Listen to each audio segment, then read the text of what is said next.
Salam əziz izləyicilər, Missiya Aktual verilişi ilə yenidən qarşınızdayım. Bugün Azərbaycanda ciddi problemə çevrilən mövzunu müzakirə edəcəyik. Hamıya məlumdur ki, Azərbaycanda boşanmaların sayı artmaqdadır. Evliliklərin sayı isə əksinə günü-gündən azalır. Statistika göstərir ki, gənclər ailə qurmaqdan çəkinir. Qurulan ailələrdə isə problemlər daha tez üzə çıxır. Mütəxəssislər bunu həm sosial-iqtisadi çətinliklərlə, həm də münasibətlərdə ünsiyyət boşluğunun dərinləşməsi ilə əlaqələndirirlər. Bugün studiyamızda evliliklərin niyə davamlı olmadığını, daha tez ailələrin dağıldığını və ən əsası bunun qarşısını necə almağın mümkün olduğunu müzakirə edəcəyik.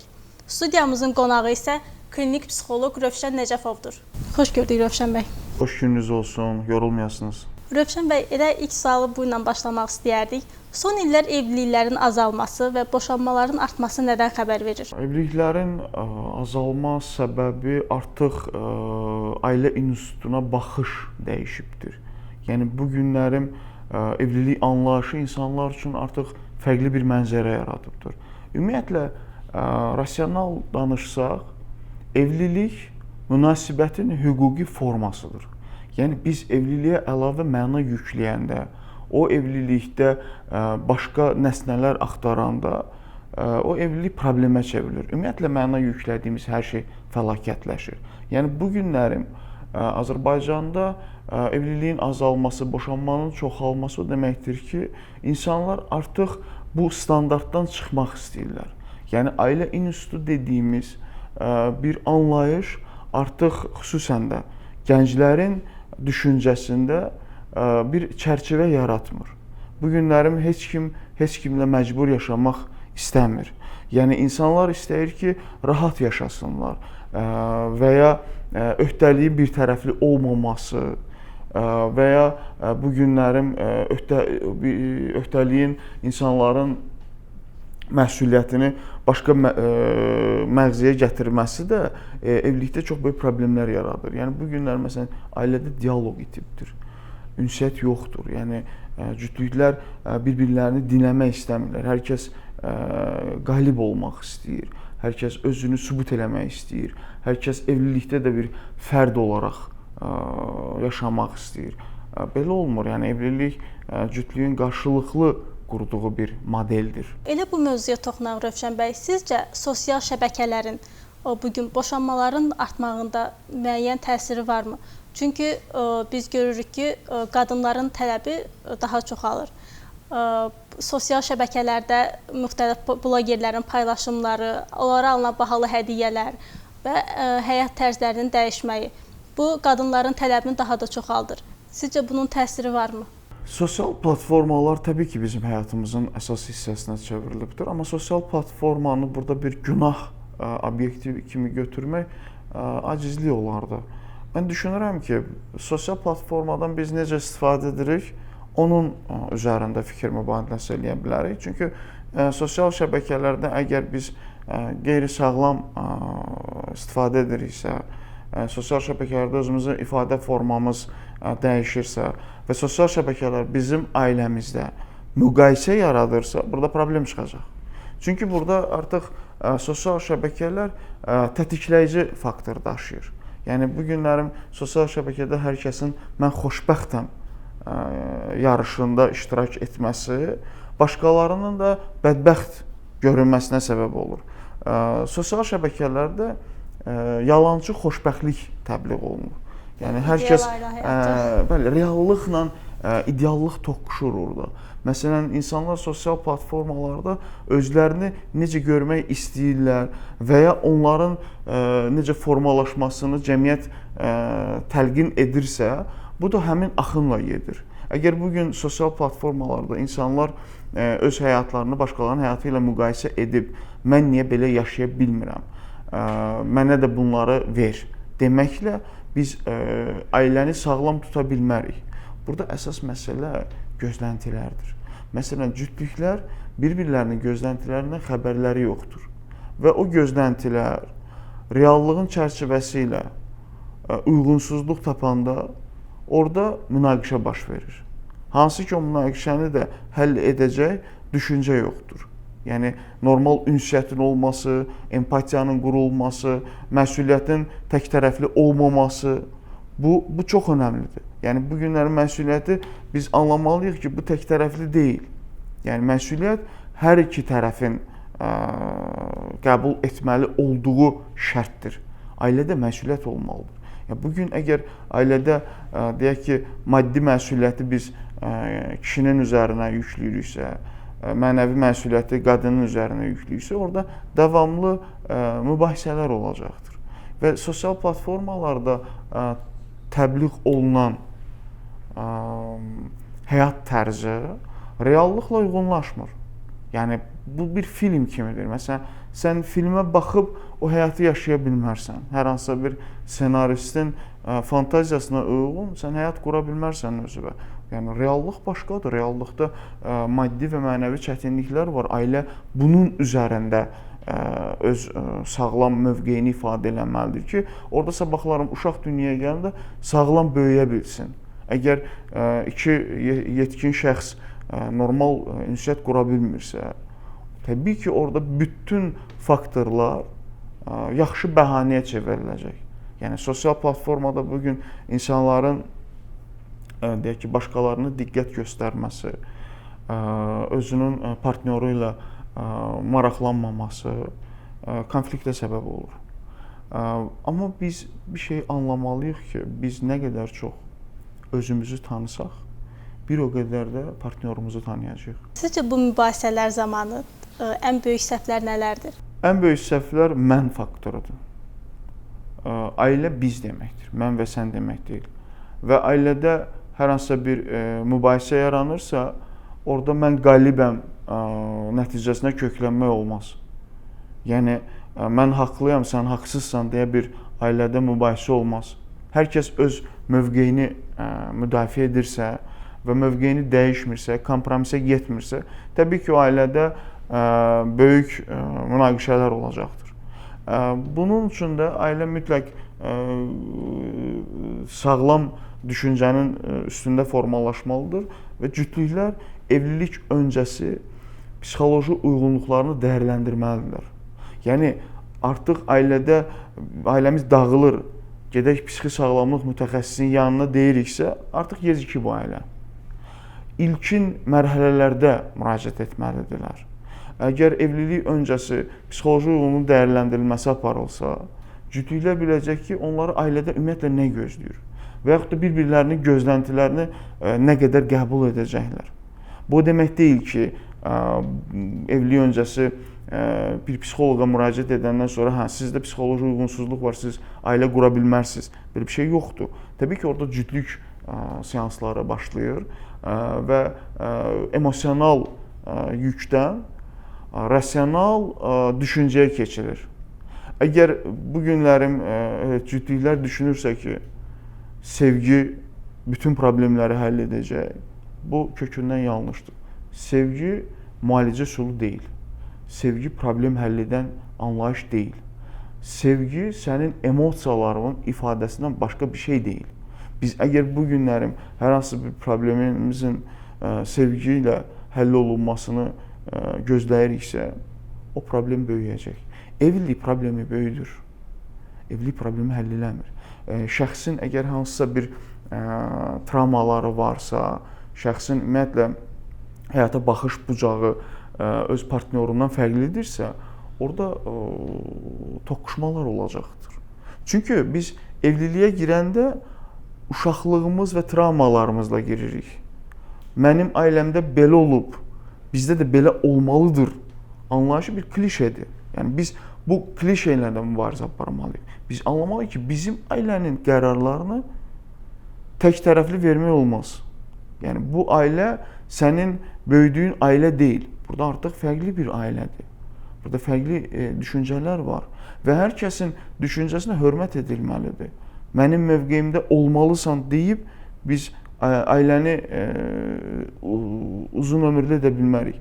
Azərbaycanda ailənin davamlılığı xoşbəxtlikdən daha önəmlidir. Yəni nə olursa olsun ailə davam etsin.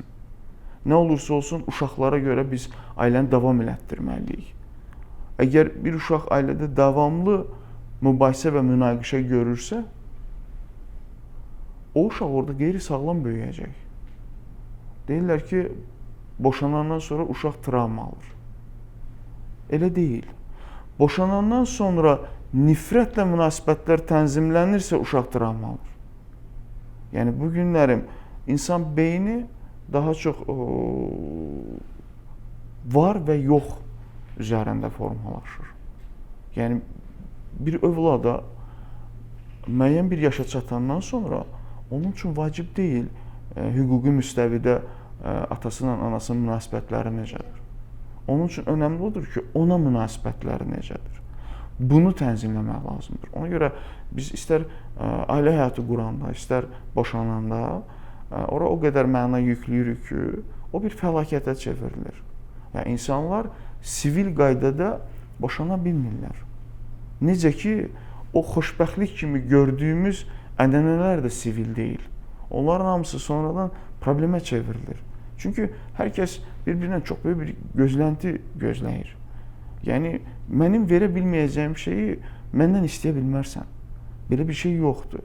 Mən filmlərdəki, kitablardakı, sosial platformalardakı həyatı qurmaq gücündə olmaya bilərəm.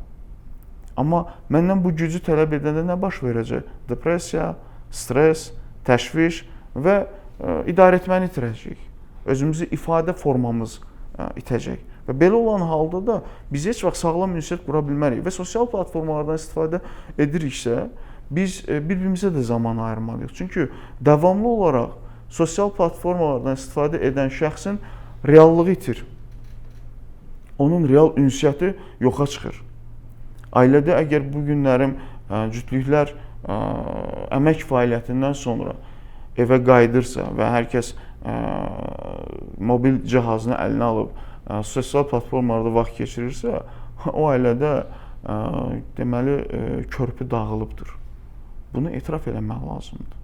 Yəni cütlüklər anlamalıdır ki, artıq ailə emosionallıqdan rasionallığa keçiddir. Gələcəyi inşa etməkdir. Əgər davamlılıq istəyirlərsə, sevgidən sonraki mərhələni, yəni hörməti qoruyub saxlanmalıdırlar. Sevgini yox. Rövşən bəy, evlilikdən əvvəl nələr tövsiyə olunmalıdır gənclər, nələri bilməlidirlər? Evlilik psixoloji yaşa bağlıdır. Biz hamımız bioloji yaşımıza görə ailə həyatı qururuq. Əgər psixoloji yaşımızla bioloji yaşımız arasında böyük bir fərq varsa, o adam evliliyə hazır deyil. Və yaxud da fiziki görünüşümüzlə evliliyə hazır olduğumuzu düşünürük. Bu kökündən yanlışdır. Evlilik bir düşüncə modelidir.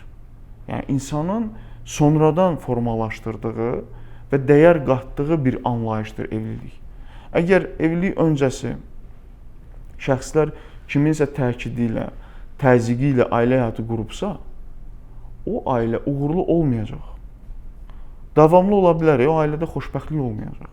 Əgər evlilik öncəsi sən sadəcə olaraq sevgini düşünüb, mən onsuz yaşaya bilmərəm deyib, ciddi addım atırsansa, hüquqi addım atırsansa, onun sonra məsuliyyətini daşımalısan. Evlilik nədir? Sevən insanların üçüncü tərəfi, yəni dövləti dəvət etməsidir.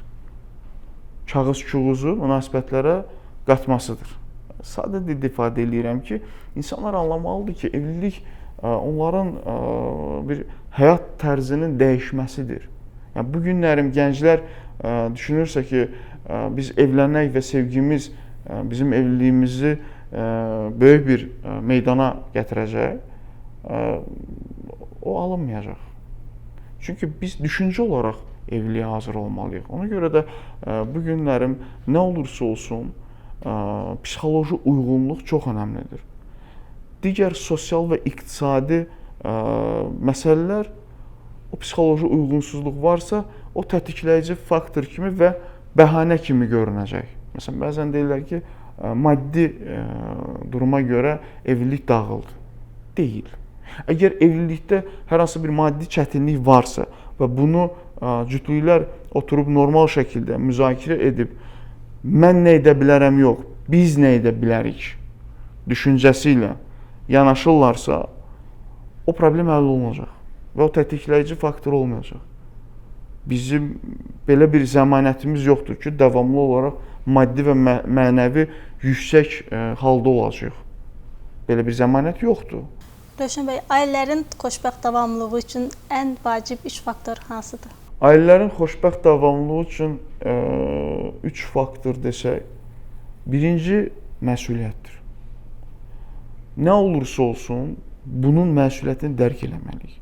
Əgər biz sabah övlad dünyaya gətiririksə, bizim cinayətkar böyütməyə haqqımız yoxdur.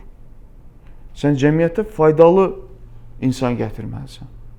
Mənim oğlumdur, qızımdır deyib düşüncəsi ilə sən övlad dünyaya gətirirsənsə ki, mənim nəslim davam eləsin. Hansı ki, bunlar da bizə ötürülübdür. Bu yanlışdır. Biz cəmiyyətə və dövlətə sağlam fərdlər yetişdirməliyik. İkinci, hörmətdir. Ailədə hörmət çox önəmlidir. Bu da qarşılıqlı olmalıdır. Tək tərəfli yox. Deyək ki, bizə qədər ailələrdə ola bilsin ki, hansısa obrazın yükü daha çox idi. Bu demək deyil ki, onun hörməti çox olmalıdır.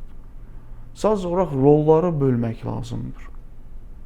Və o rollar ki, sənin həyat fəlsəfəvə uyğun gəlsin. Üçüncü faktor isə biganə qalmamaq. İstər öz ailəmə, istər başqalarının ailəsinə. Yəni, biz nə olursa olsun, həyatımızda baş verən hadisələrə biganə qalmamalıyıq. Çünki biganəlik bir müəyyən edilməmiş psixi pozuntudur. Məsuliyyəti başqasının üzərinə atmaqdır, hörməti başqasından gözləməkdir. Bizim cəmiyyət olaraq problemimiz biganəlikdir. Biz başqalarının övladlarına öz övladımız kimi baxa bilmirik. Biz uşaqları öz gələcəyimizə hazırlayırıq. Uşaqların özünün gələcəyi var və biz o gələcəkdə yoxuq. Mən hər zaman xüsusi vurğulayıram. Uşaqlar bizim gələcəyimizdir deyiləndə cəmiyyət və dövlət olaraq deyilir bu. Fərd olaraq deyilmir, ailə olaraq deyilmir. Uşaqlar özlərinin gələcəyidir. Uşaqların yanında durmaq lazımdır. Hər yaşda onlara şəxsiyyət kimi yanaşmaq lazımdır. Bunun üçün də ailədə cütlüklər bir-birlərinə şəxsiyyət kimi yanaşmalıdır. Yəni, qadının rolu ilə kişinin rolu qarışdırıla bilməz. Biz öyrənirik, insan hər şey öyrənir. Səhvlər varsa o etiraf edilməlidir. Bunun üçün də bu üç anlayış o səhvlərdən düzləri çıxartmamıza kömək edir. Məsuliyyət, hörmət və biganəliyin olmaması. Çox sağ olun Rövşən bəy, dəyərli fikirlərinizə görə və dəvətimizi qəbul etdiyinizə görə sizə dərin təşəkkürümüzü bildiririk. Mən sizə təşəkkür edirəm, yorulmayasınız. Çox sağ olun, təşəkkürlər.